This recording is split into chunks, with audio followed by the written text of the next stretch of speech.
Pote Luder Vittel.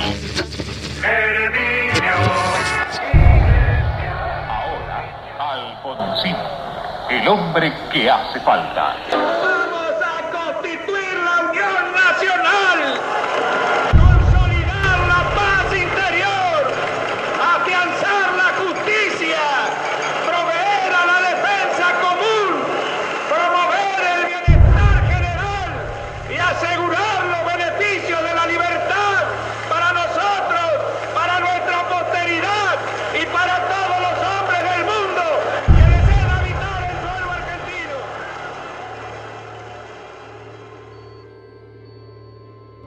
O no se podría entender, digamos, la creación de la Facultad de Arquitectura de la Universidad Nacional Litoral y todo el conflicto que le dio origen sin entender el momento histórico que se estaba viviendo, ¿no?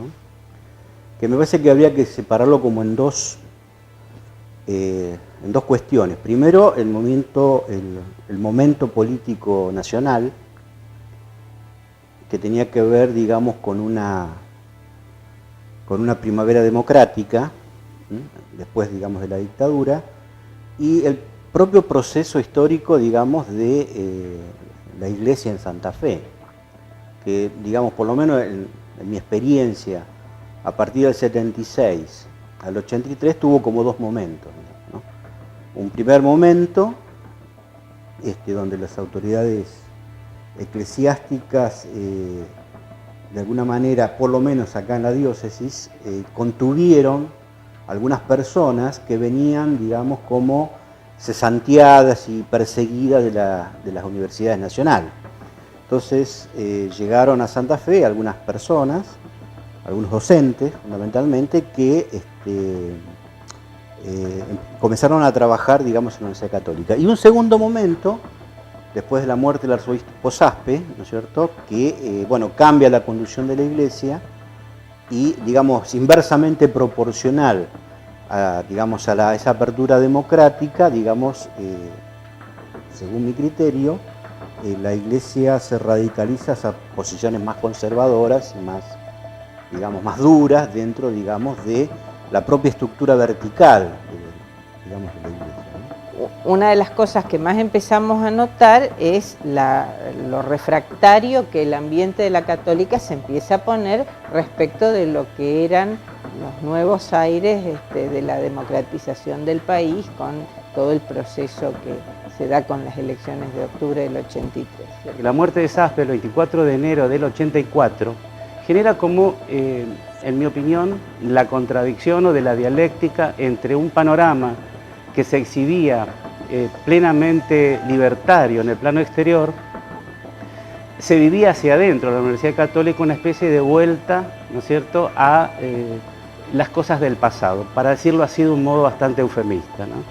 Y eso también, en el plano de una evaluación histórica de ese periodo, también se conjuga con algo que tiene que ver con los arquitectos, es decir, la creación del Colegio de Arquitectos de la provincia de Santa Fe, una de las primeras instituciones que empezaron a tramitarlo y una de las últimas en obtenerlo. Gran parte de esta oposición a la colegiación de los arquitectos tuvo que ver con muchos de los personajes que volvieron a la universidad después de la muerte de Saspe. Así que mientras nosotros peleábamos por la colegiación, los estudiantes peleaban también, ambos en la calle, porque también nosotros estábamos en la calle, peleaban por su facultad de arquitectura. Coincidíamos en el espacio y en el reclamo. Ambos reclamábamos lugares de la democracia, institucionalizados, para poder generar mejores respuestas hacia las demandas sociales.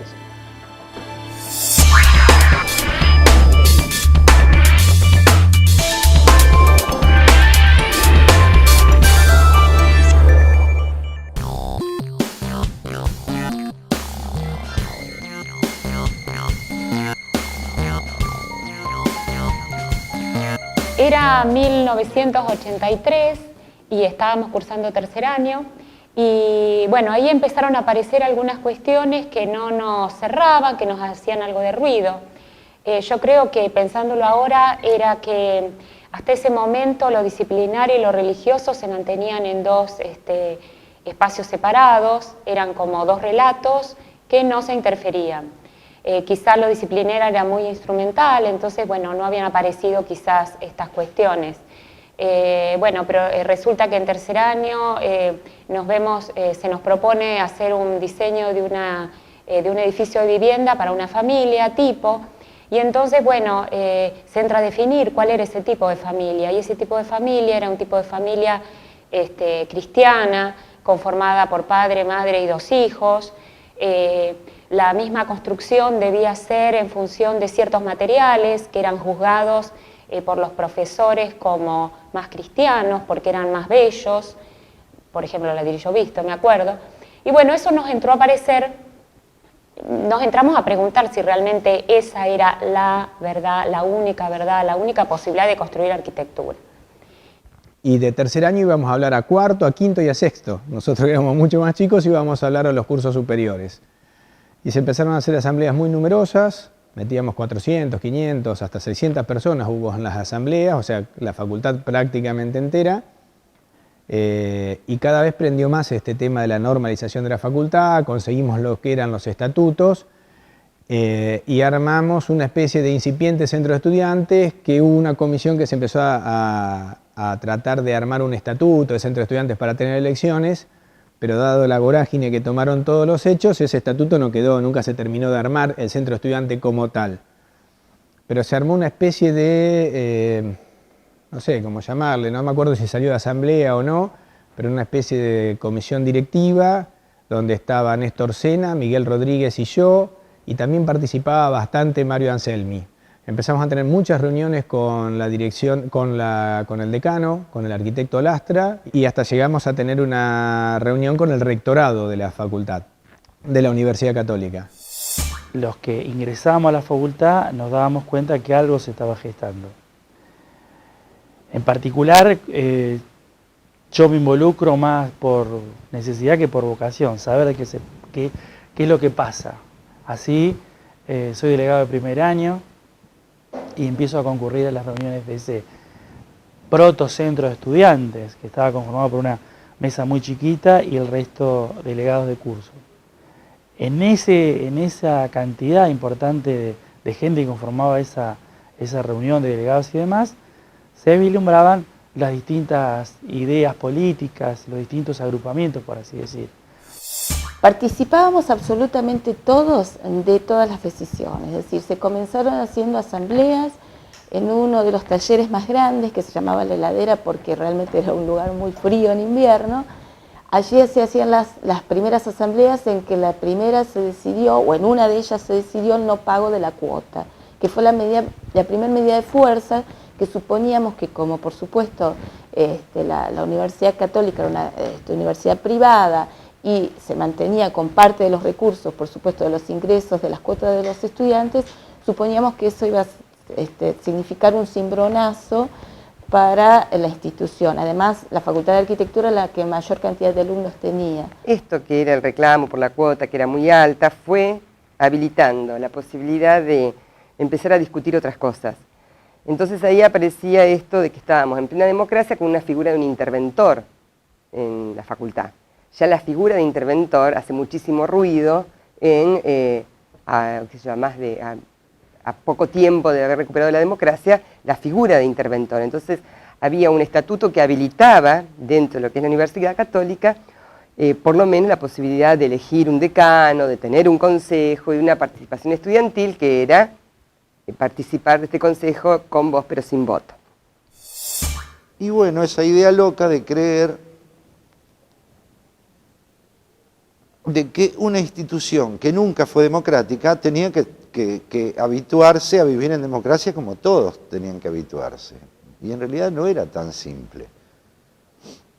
Y bueno, se nos ocurrió de que la universidad privada tenía que amoldarse, tenía que integrarse a una vida democrática, que tenía que tener los planes de estudios amoldados a esa democracia, tenía que tener concursos docentes, tenía que tener un centro de estudiantes.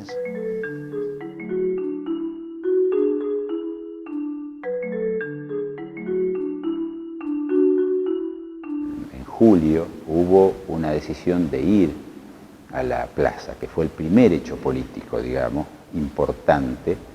¿Por qué importante? Porque de alguna forma los estudiantes ahí se jugó políticamente, decir, bueno, basta, hasta acá tenemos identidad, nos vamos para allá, el conflicto, digamos, salió de lo institucional o de la facultad, del canal institucional que tenía.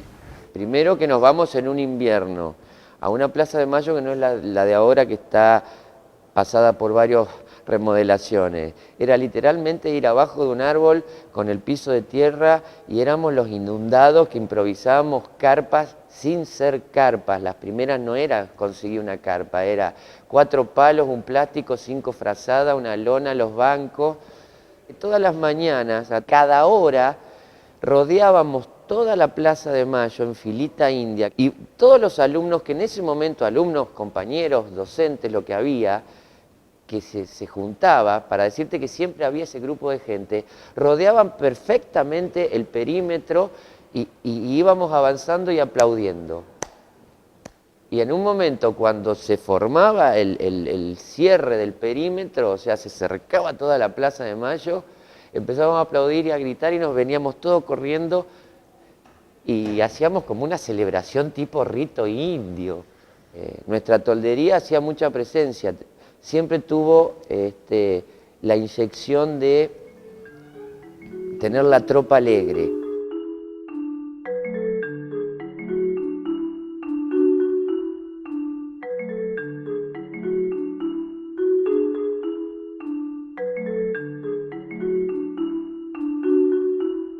O sea, nosotros vamos a la plaza en julio, sale el proceso de normalización, hasta ahí no había proceso de normalización, no había nada, queríamos normalizar.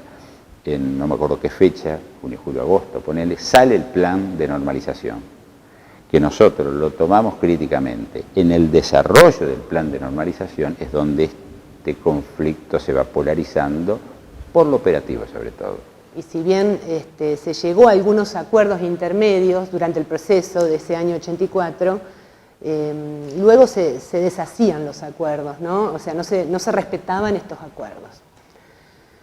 Uno de esos acuerdos fue, por ejemplo, la participación de nosotros como estamento estudiantil en el plan de evangelización de la cultura. En ese plan de evangelización de la cultura se proponían diferentes caminos para llevar adelante esta nueva etapa de la facultad. Y bueno, entonces nosotros nos reuníamos en lo de, me acuerdo, en lo de Marito Celo, un montón de gente, nosotras sobre todo, que éramos las que teníamos formación religiosa, con, qué sé yo, el documento de Puebla, Vaticano II, y bueno, entonces buscando material y buscando argumentos para defender nuestra posición de poder participar y tener una voz dentro de la facultad, dentro de, por supuesto, de una estructura religiosa. Y los documentos que le presentábamos, que hubo un montón, pila de documentos en todas las reuniones, muchos me echábamos frases de esos, que esta gente obviamente estaba en otra rama, nada que ver con Puebla y Vaticano II, que para ellos eran pecados, más o menos esos documentos. En esto, por ejemplo, se daba toda una prédica sobre el hacer el bien, y las autoridades tomaban decisiones que iban en franca contradicción con lo que se predicaba. En agosto, a fines de agosto, asume el Storni como arzobispo y ahí pareciera como que se termina de congelar el diálogo, que bueno, que ya no existía, ¿no? En realidad ya no había ni diálogo. Produce inmediatamente un cambio de autoridades a nivel global. La vuelta inclusive de docentes que se habían ido hace más de 10 años a la Universidad Católica. En el caso nuestro, yo era secretario técnico, después lo reemplacé a Horacio Niemi en la Secretaría Académica. Estuvo en mi reemplazo cuando yo fui secretario académico el arquitecto López como secretario técnico. Toda esa gente se tuvo que ir por la vuelta de estas personas, ¿no es cierto?, que repito, habían abandonado la universidad hacía más de 10 años, ¿no? Entonces, este es un primer quiebre hacia adentro. Nosotros como docentes también reclamábamos concursos, reclamábamos, de alguna manera respondiendo en contra de una acción que iba a moralizar la conducta y la vida privada de los docentes para que estos fueran probos frente a sus alumnos. o sea, de un solo matrimonio, no separados, además una suerte de pureza que no era obviamente parte de la realidad, pero que bueno, se reclamaba. Entonces contra esto el reclamo de los concursos como una forma de legitimar por conocimiento los cargos, cuestiones que tampoco se aceptaban. Eran reuniones muy duras en donde te tomaban lista de quienes opinaban de una manera, opinaban de otra, hacían cosas siempre con mucha tensión. Recuerdo muy bien cuando todo el movimiento estudiantil comienza, y en una asamblea docente en la cual algunos docentes osamos digamos, hablar en favor del movimiento estudiantil, un señor arquitecto que después fue intendente de Santa Fe se levantó y, haciendo callar a algunos docentes de enorme prestigio como Iván Hernández Larguía, dijo: miren, acá no hay nada que discutir, esto es una institución privada y al que no le guste que se vaya. Tanto lo decía para los estudiantes, a los que no les gustara, como a los docentes.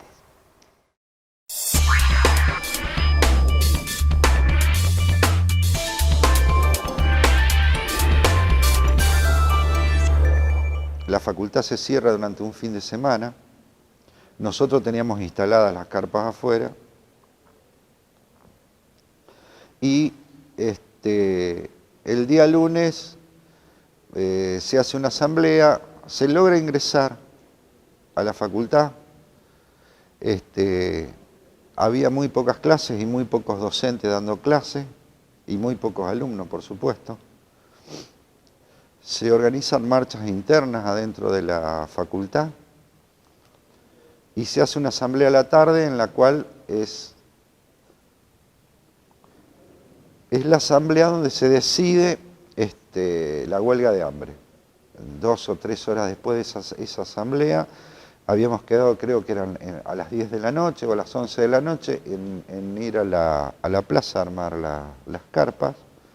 Una medida a la que nadie hubiera querido llegar, porque era una medida extrema, porque era una especie de medida casi sin vuelta atrás. Pero bueno, una vez que las distintas instancias de diálogo se iban agotando, había que llamar la atención de la forma en que se pudiera. La presencia nuestra ahí en la plaza, un poco que salió el conflicto afuera. Adentro se terminó, no hay más plan de normalización, no hay más plan de evangelización, lo tienen que cambiar absolutamente. Ellos decían que no cambiaban nada, nosotros decíamos que no seguíamos con ese plan. Con apoyo docente, digamos, bueno, ya tomó una trascendencia el conflicto, ya público, ya todo el mundo opinaba, digamos, sobre el tema de la normalización o no de la facultad. Pero fue el rasgo que tuvo de la primera ida a la plaza a la huelga. Ahí recuerdo los primeros huelguistas, por así decir, que nos convocaban a ese lugar. Me acuerdo de Daniel Giannini, Marcelo Soler, Pachu Ventiveña, el Indio González, Negro Lastuey, Pepino Calabrese. La verdad que se me escapan algunos, pero me acuerdo de Marcelo Ardiles, Manuale, había una chica también, Rosa del Carmen Basset. Bueno, en definitiva ese era el núcleo principal, los que estaban en huelga. Pero muchos otros que conformábamos este centro de estudiantes estábamos vinculados a actividades ya sea de logística, de prensa, bueno, y sobre todo, por así decirlo, los dirigentes de ese grupo, estableciendo todo tipo de relaciones con instituciones políticas y de gobierno en general en los distintos ámbitos. Recuerdo que la Federación Universitaria y lo que eran el Movimiento de Juventudes Políticas nos apoyó con una marcha masiva que en algún momento temimos que se nos fuera de las manos porque evidentemente se mezclaban algunas consignas. Lo de Plaza de Mayo creo que fue una movida única. Ahí se empezó, claro, el lugar donde estaba, la Casa de Gobierno, Bernet de gobernador. y secretario de planeamiento de la provincia era Adrián Caballero. Un día lo vemos que cruzan los dos la plaza y vamos a hablar con ellos y Bernet nos dice, chicos, mi mamá siempre me dijo de que hay dos cosas con las cuales no hay que meterse, ni con las mujeres ni con los curas. Y ustedes se metieron con los curas, ahora jódanse. De esa frase no me olvido más. Que yo dije, mirá este tipo venido de la democracia, pedazo de cagón, que dice yo con la iglesia no me meto.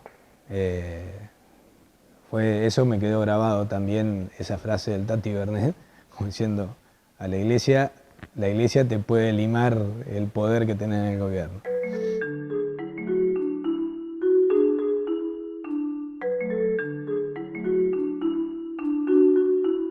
En medio que habíamos armado una comisión, llamémosle de prensa, donde estaba el Negro Valiente también, que nos ayudaba mucho con los medios escritos, Miguel Rodríguez, que también está dando clases, y yo. Me acuerdo que iba a algunos programas, qué sé yo, programas que nos dieron mucha cabida en esa época, el noticiero que tenía Jorge Conti a la mañana, temprano, Pajés, si no recuerdo, tenía un programa a la noche, tarde, también nos daba espacio, en la radio, los dos en la radio de la universidad. Susi Tomás, que tenía un programa, recuerdo que era La Guardilla. Edité una revista que después, que era prácticamente un folletín, un boletín, que era la 13 de julio, que era el nombre que tenía, que había tomado justamente porque fue el 13 de julio el día que decidimos ir a la Plaza de Mayo. Sí, entre los medios gráficos me acuerdo que había un matutino en aquella época, era el Federal, que realmente hizo un seguimiento muy intenso de lo que pasaba en la plaza. Incluso se publicaba algo que era muy importante para nosotros, muy importante que se diera, ya sea el apoyo de partidos políticos, instituciones intermedias, los organismos de derechos humanos. Recuerdo muy bien un contacto, un mensaje de Pérez Esquivel, que ya tenía el Nobel de la Paz, abuelas de Plaza de Mayo, madres de Plaza de Mayo, pero también todas las organizaciones de derechos humanos apoyando a este grupo, ¿no? Pero más importante era que se publicara esos apoyos, y el Federal lo hacía. El tiempo que estábamos al lado de los huelguistas, tratábamos de hacer distintas actividades, desde clases públicas que se daban al lado de la toldería en plena Plaza de Mayo, hasta guitarreadas. Todo eso era acompañado por un folclore que era decir, acercarse, tomar mate. Muchos de nosotros, o a muchos de los que formábamos parte del grupo de estudiantes, muchos ya tenían familia.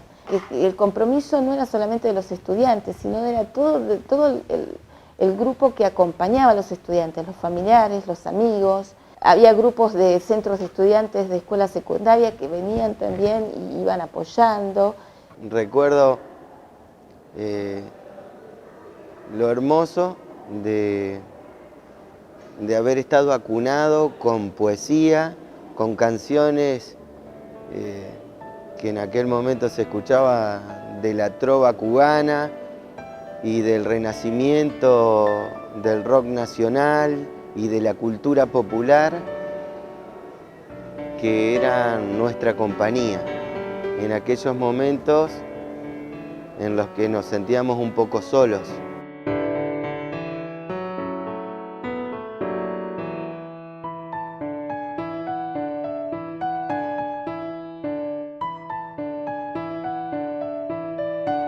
Es muy interesante que el conflicto empieza siendo como un conflicto estudiantil, pero yo creo que lo que expresa que en realidad había un conflicto que ya no era ideológico a esta altura, un conflicto cultural fuerte, es esta cuestión de que los docentes renuncian a sus cargos y se largan a la mar junto con nosotros, ¿no?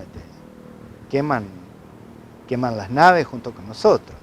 Un grupo importante de docentes que después han sido muy relevantes en términos de la conformación de esta facultad, ¿no? En términos de la historia de esta facultad. Empezaron a hacer una suerte de limpieza. Claro, había muchos que estaban involucrados y posiblemente ese hecho los haya obligado a tratar de preservar de alguna manera una plantilla docente y empezar a limpiarse de algunos y tratar de dejar a otros. Empezaron a despedir a algunos docentes. Yo recibo un telegrama el 24 de febrero creyendo que era un cumpleaños para mi hija, que era el cumpleaños de ella, y resulta que era un telegrama de despido de la universidad. Nosotros fuimos despedidos de la universidad. No todos, pero en una gran mayoría. En un momento dado, un grupo de docentes muy jóvenes, entre ellos estaba Adriana Collado, Marcelo Molina, Pepe Charvetti, salimos una nota en el diario manifestando públicamente nuestra posición. Después de eso vino una especie de citación con el máximo órgano de la Católica, una especie de reprimenda, por decirlo de algún modo, aunque podría entenderse de forma diferente, que nos llevó, a mí particularmente, salimos con Marcelo Molina y dijimos renunciamos. Y renunciamos. Adhiriendo a los amigos que los estaban despidiendo, empezábamos a renunciar, no esperando que nos despidieran.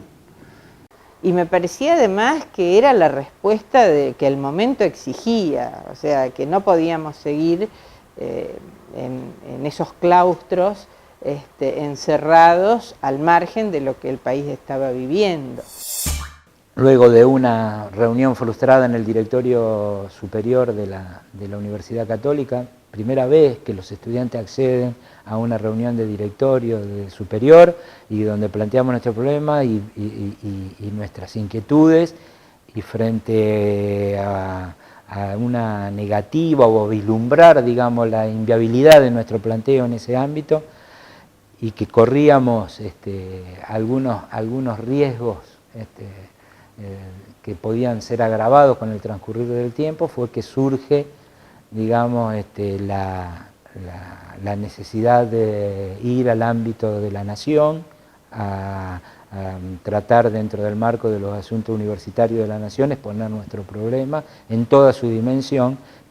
Viaje había montones, porque nosotros salíamos de acá de Santa Fe, qué sé yo, a la mañana temprano, volvíamos a la noche y nos juntábamos con los huelguistas un poco para informarles cuáles habían sido allá las reuniones.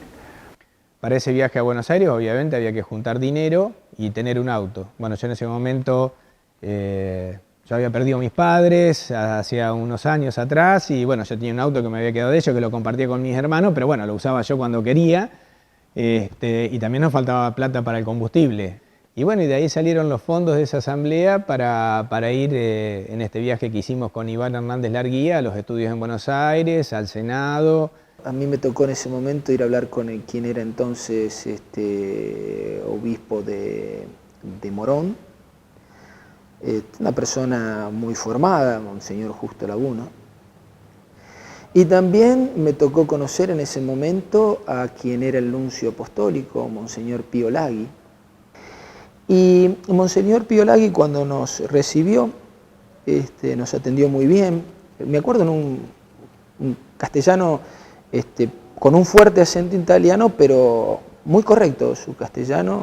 Y lo que a mí me pareció muy gracioso es que cuando terminamos de contarle nuestro problema y de alguna forma demostrarle la cerrazón, el empecinamiento que tenían en aquel momento quienes administraban la Universidad Católica respecto de nuestro problema, tuvo una especie de laguna mental por la cual olvidó sistemáticamente de hablar el español y no entendía ya de español más nada. Y eso a nosotros nos pareció gracioso, pero fue una manera muy hábil de decirnos yo no les puedo dar una respuesta, ustedes tienen razón, pero yo no puedo dar una respuesta. Adolfo Stubri, que en ese momento era diputado nacional, había conseguido gestión que habían hecho los chicos y yo no había participado, ni ningún docente había participado. Se había logrado una reunión con el, por entonces, ministro de Educación, que era el doctor Alconada Aramburu. Recuerdo al profesor Hernández Larguía, que era el vocero, digamos, del grupo, y también algunos dirigentes estudiantiles, como Sena y Anselmi, fueron recibidos en la Comisión de Educación de la Cámara de Diputados en Buenos Aires, y entonces a partir de escucharlos empezamos a preocuparnos muy especialmente por el problema. Existía el riesgo de que se perdieran los estudios o que se perdiera, digamos, el cursado normal de una carrera en todos sus cursos, del primero al último, y no aparecían vías de solución. Tampoco era sencillo intervenir al interior del conflicto porque desde luego es una institución privada.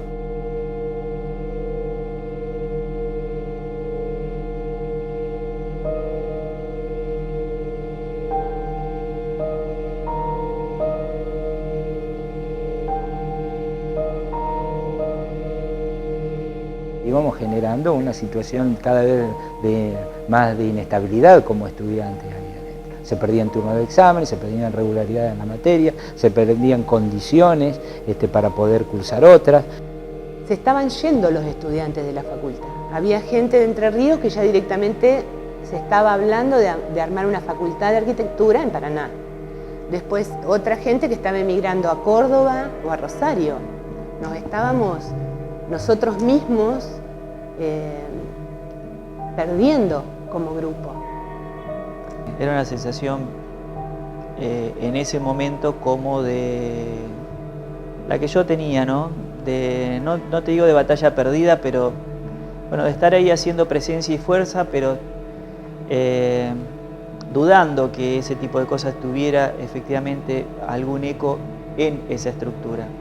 Llegábamos a fin de año también, o sea, con todo lo que significa, toda la carga emotiva y que tiene para una comunidad como la nuestra llegar a fin de año, pero también se traducía en algunas cuestiones concretas que significaba la desmovilización de todo eso, porque se terminaban las clases, cada estudiante volvía a su lugar de origen, a su pueblo, la universidad se cerraba por un mes, dos, y nosotros seguíamos en la carpa y en la plaza. Ese fue el momento peor, cuando veíamos que se nos venía fin de año encima y nosotros sabíamos que si se venían las fiestas y ya entrábamos en enero, estábamos perdidos, porque la fuerza que teníamos era estar ahí estacionado enfrente del arzobispado y que toda la ciudad hablaba de eso. Ver el deterioro de los chicos a medida que pasaban los días, eso fue bastante terrible. Algunos de ellos incluso tuvieron que ser internados. Lo que tenían era inseguridad, sí, y desconcierto, por supuesto, pero los chicos no tenían miedo. Quizás los profesores, algunos pensaran que, claro, de modo razonable, que era su fuente de ingresos, su modo de vivir, o la fuente de ingresos más importante que tenía. Pero en los chicos no, creo que los chicos estaban totalmente desconcertados ante este mutismo por parte de la conducción y al negarse a aceptar ninguna discusión sobre una problemática que era una problemática, digamos, en su mayoría estrictamente académica.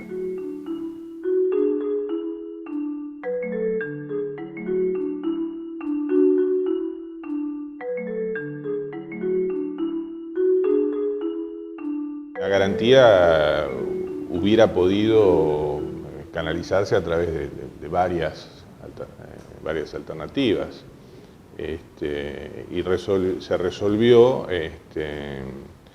una solución que implicaba un paso institucional muy importante, que es, bueno, terminar en una nueva oferta educativa y la creación de un área disciplinar, digamos, en la universidad pública más próxima al escenario del conflicto. Estaba muy despoblada la plaza, en la carpa éramos bastante pocos, y llega un auto, se baja una madre que tenía en un radiograbador de esos grandes y viejos, nos pone a escuchar. Y escuchábamos la voz de Adolfo Stubrin, la gente se empezó a enterar, y de a poco empezó a ir llegando a la plaza. Y recuerdo una llovizna que hacía que la gente buscara resguardo en esa última vigilia, que para saber cómo había sido todo, sabíamos que los chicos estaban en Buenos Aires y bueno, queríamos enterarnos de primera mano cómo había sido todo. Entonces, y ver cómo seguía esto en definitiva. Así que mucha gente en la plaza, de noche, la lluvia, la gente resguardándose, algunos con suerte dentro de las carpas y la mayoría en los bares. Y escuchar muy tarde ya, totalmente vacías las calles, con bocinazos, la llegada del auto, creo que de Néstor. Y esto desató una fiesta, esto desató una algarabía, porque si bien no teníamos claro cómo iba a ser el futuro, encontramos muy conveniente esto, como para decir, era un aliento, un canto de victoria, levantar la huelga de hambre sin que haya sido en vano, que la lucha de nuestros compañeros no haya sido en vano, levantar una medida de fuerza sin haber sido derrotados. Y en principio, viste, vos te quedás como cuando nace un hijo, que vos te quedás... ¿Y ahora qué hacemos? ¿Viste? O sea, era como... Porque honestamente es un momento de que vos no sabés qué hacer. Nosotros veníamos pensando en arreglar las cosas acá, ¿viste? Y de golpe se abre este nuevo espacio. Hubo una cosa así como un sacudón. Alegría, por supuesto, porque se resolvía el problema, los chicos se podían ir a su casa, dejaban la huelga de hambre. Pero por otro lado, ¿qué va a pasar? O sea, incertidumbre, ¿viste?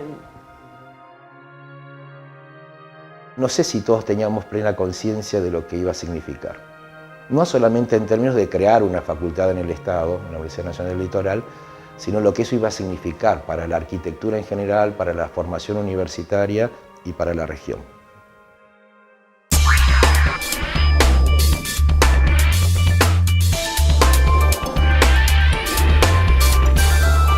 Y bueno, en ese mientras tanto, esto es esperando a ver qué pasaba, imagínense la angustia de muchos que no sabíamos que, mejor dicho, sabíamos que no había vuelta atrás, pero por otro lado no sabíamos cómo iba a ser esta nueva facultad y qué proceso se da para eso. Entonces se creó una institución que fue para mantenernos activos y vinculados, que fue la Casa de Arquitectura. Recuerdo, nos juntábamos en los altos de Tucumán y San Jerónimo, que era la casa de algún estudiante, habrá sido, creo que del Cabezón Luna. Y bueno, desde ahí se empezaba a monitorear, a hacer el seguimiento de las actividades que eran conducentes para la creación de una facultad. Por ejemplo, buscar un lugar, bueno, pensar los docentes. Y me imagino, en paralelo, la propia institución, universidad, conmocionada, viendo cómo efectivamente en tiempo y fecha podía dar comienzo a las clases y mientras tanto dando las respuestas efectivas a eso. Con qué edificio se cuenta y sobre todo quién es la persona capaz de aglutinar a esos docentes que venían de afuera, esos estudiantes y sobre todo a los profesionales del medio que nunca habían podido insertarse o habían sido rechazados del ámbito académico de la Universidad Católica. Creo que la Facultad de Arquitectura de la Universidad Nacional es posible porque durante un tiempo algunos docentes, estudiantes y egresados de la Universidad Católica crean una masa crítica que junto luego, una vez que el conflicto, digamos, se resuelve con la decisión de crear la Escuela de Arquitectura de la Universidad del Litoral, algunos profesionales del medio, ¿no es cierto?, que les interesaba, digamos, de alguna manera dar testimonio docente de su producción o de sus ideas sobre la arquitectura y de la región, y un grupo fundamentalmente de egresados y docentes que se formaron en la Universidad Católica, posibilitaron, digamos, que esta pudiera arrancar, digamos, como arrancó, ¿no? Con todos los cursos en marcha, con todas las estructuras, digamos, administrativas y académicas, en forma conjunta, lo cual fue, de cierta manera, una especie de proeza, digamos, desde el punto de vista académico. Y me decidió la libertad que me dio don Benjamín Stubring. Don Benjamín Stubring, cuando le dije, bueno, doctor, yo voy a tratar de hacer todo lo posible para acompañar su proyecto, y me dice, bueno, le voy a presentar, si le parece bien, estúdielo, le voy a presentar a su secretaria académica, Marisa Mañín.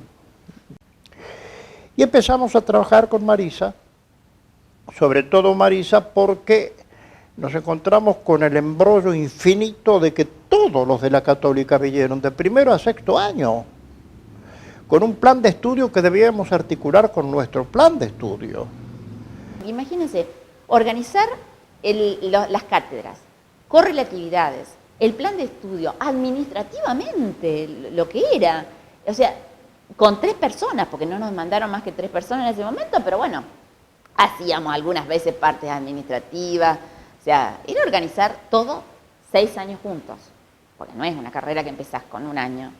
O sea, fue una cosa muy fuerte, ¿no? Muy importante. Con una historia de 612, me acordaba recién, 612 legajos que nos mandan de la Universidad Católica de todos los estudiantes que se cambiaban de una facultad a la otra. Recuerdo estábamos en el edificio lo que era hoy Extensión, en aquel momento Pedagogía Universitaria, que era el lugar donde se realizaban las inscripciones. Y como desbordados los, no sé si 2 o 3 no docentes que estaban inscribiendo, bueno, los propios estudiantes tomamos a nuestro cargo ayudar en ese tema. Y no había, los expedientes con los pases todavía no llegaban, así que cada estudiante se terminó inscribiendo con una, que venía de afuera, ¿no? Con una suerte de declaración jurada donde declaraba qué materias había cursado y qué materias había aprobado. Ese era el estado un poco de precariedad con el que se arranca, pero que estaba superadísimo por la gran expectativa y la gran alegría de empezar algo nuevo. Yo soy la primera persona que se nombra como coordinadora docente. De todas maneras, ya había algunos grupos de docentes que estaban trabajando en organizar, o sea que fue una movida no solamente los estudiantes, sino también docentes que inclusive no estaban dentro de la Católica, como Hugo Estoriero, como Carly, como Chiarella, que no estaban porque no habían podido o porque no los permitían dentro de la Universidad Católica, que ya estaban también interesados en crear una facultad. Entre los que estaba Nicolás Castignani, estaba Carlos Chiarella, César, bueno, el gallego Escandel, bueno, mucha gente. Y se reunían a veces en el estudio de Carlos Chiarella, otras veces en otros lugares, en otros estudios, y ahí fueron armando lo que iba a ser los programas de la facultad. Durante todo ese proceso, que incluía la búsqueda de profesores, las inscripciones de los alumnos y demás, se había dado la búsqueda de un ámbito. Ese lugar terminó siendo el viejo y en ese momento cerrado comedor universitario. Eso fue un acto enorme de donación, sobre todo el movimiento estudiantil, porque si había una consigna de aquel momento de lo que era la Federación Universitaria y todas las agrupaciones universitarias, era la reivindicación del comedor universitario. Y bueno, pero también era urgente la necesidad de espacio para que otros estudiantes pudieran serlo en la Universidad Nacional. Y el edificio era entonces ese viejo comedor, un comedor. Es decir, casi el 50% cocinas, el resto grandes salones que había que arreglar. Se hicieron tabiques, mucha limpieza. íbamos a limpiar los bancos, a limpiar los espacios que un poco íbamos ganándole al comedor,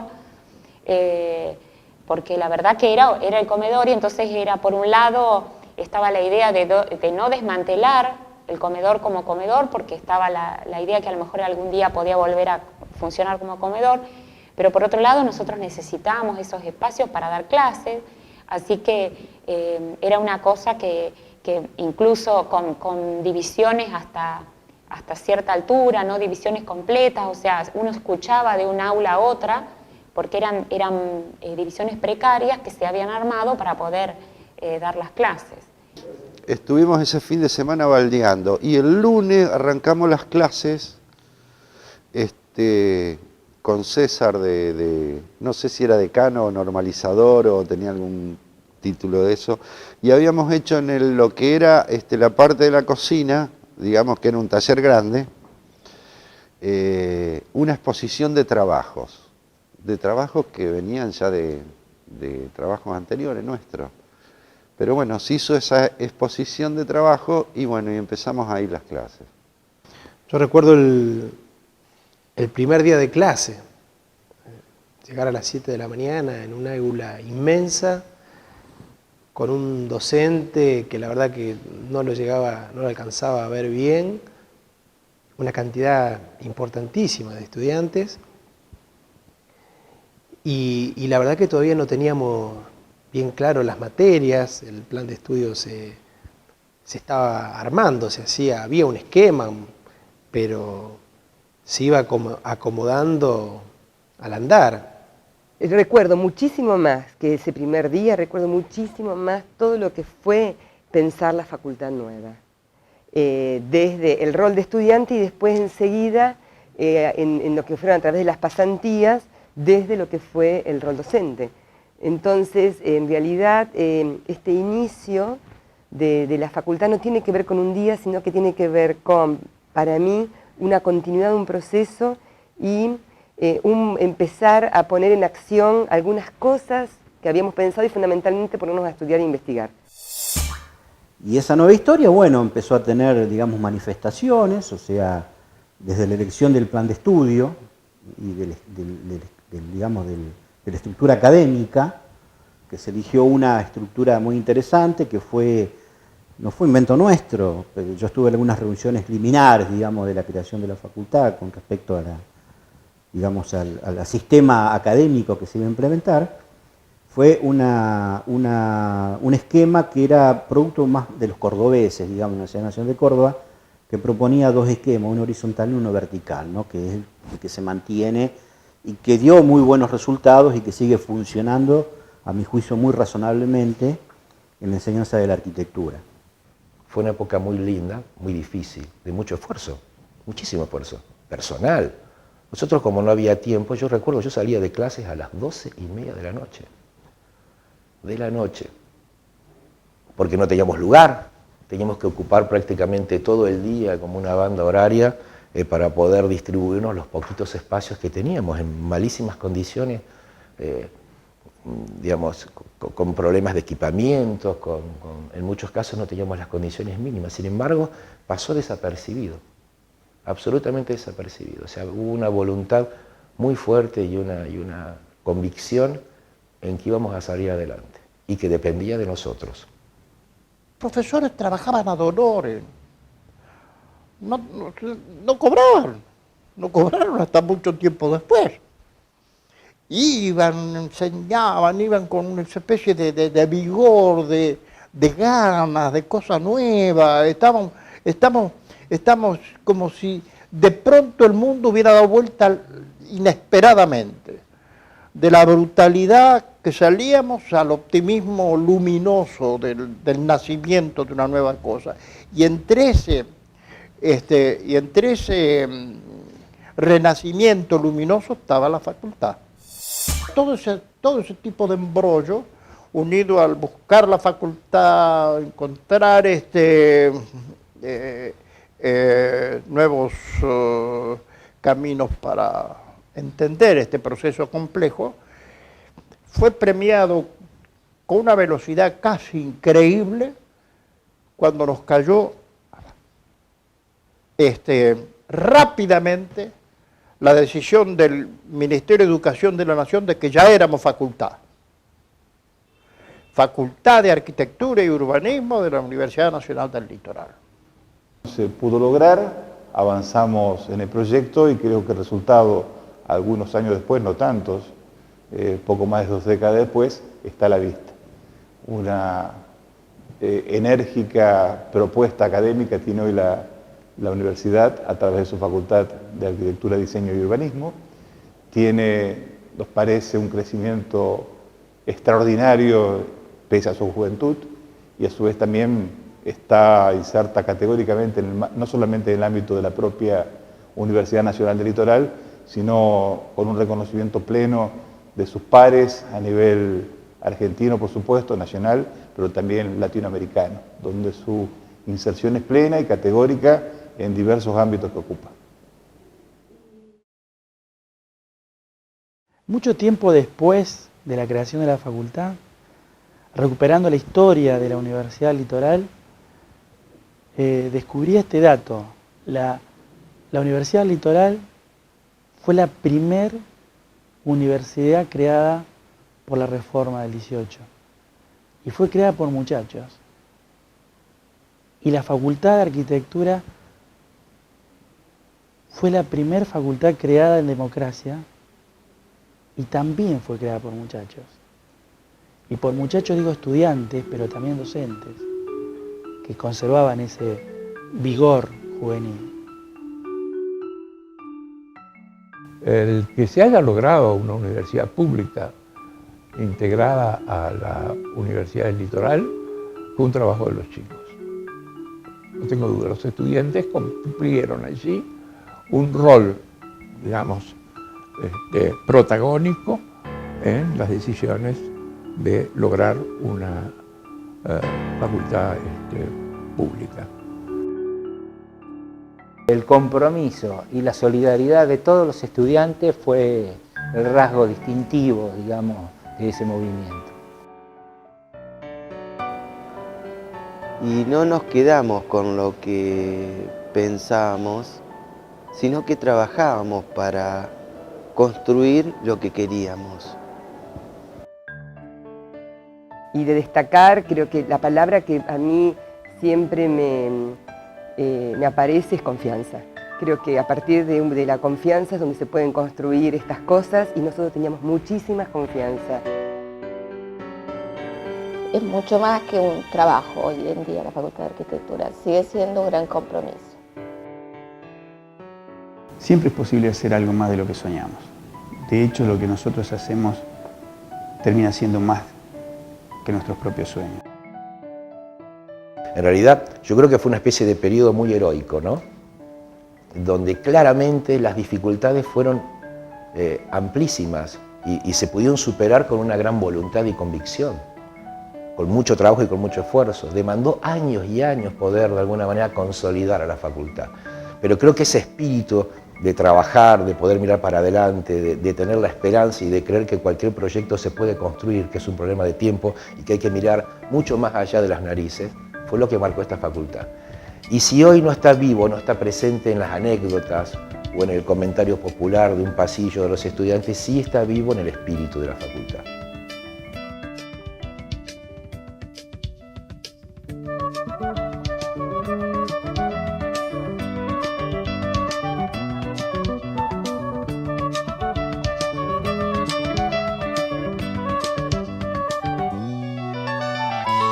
Hoy continué tomando rumbo a mi región, clavando señas, descifrando encrucijadas. Mi cuerpo sigue practicando su cuestión, cruje mi hueso y se hace la palabra. Hoy continué domesticando la razón, llena de asombro ante el día sucedido. Proyecto un rápido boceto de la acción, trazo versiones que capturo del olvido. Por eso canto arena, roca que luego es multitud del agua buena, y canto espuma, cresta que cuando logra ser ya no es ninguna.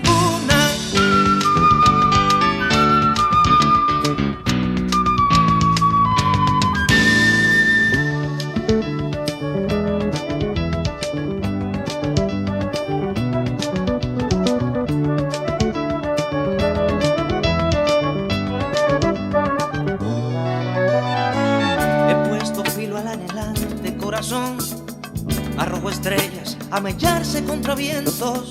El sueño ha desencadenado la canción y la canción de hoy me sabe a juramento. La prisa lleva maravilla y lleva error, pero viajamos sobre rueda encabritada. He despertado en el ojo del ciclón, cuento millones de agujeros en el alma, por eso canto arena, roca que luego es multitud del agua buena, y canto espuma, cresta que cuando logra ser ya no es ninguna.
A mi región, con dulce látigo de abeja en la conciencia, hoy me perdí a amar con planificación.